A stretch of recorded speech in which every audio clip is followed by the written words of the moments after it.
To oppose the PFAS Action Act. As a ranking member of the House Oversight Committee, I've participated in many hours of hearings during the previous Congress where we explored issues involving PFAS materials and heard from witnesses spanning many perspectives on this important issue. As legislation and regulations are advanced to address PFAS issues, it's critical that we ensure that these efforts define the chemicals of concern consistently, adequately, and properly as supported by sound science. In the current bill, however, what is ultimately classified as a PFAS material is either left open to interpretation by EPA or broadly defined. Using either approach risks subjecting potentially thousands of chemicals to unnecessary regulation or restriction.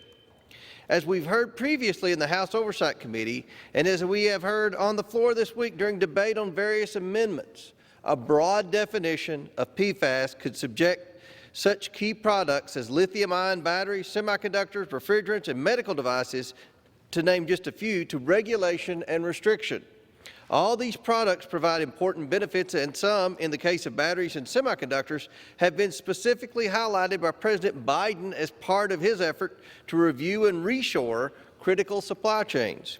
It is therefore essential that we properly define PFAS so that implementing regulations can focus on those materials such as PFOA and PFAS where there is scientific consensus for regulation, while also ensuring that unnecessary regulations are not placed on key issues and key uses of PFAS.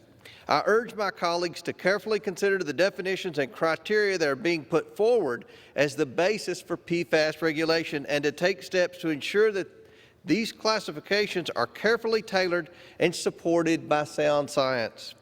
I thank you, and I yield back the balance of my time.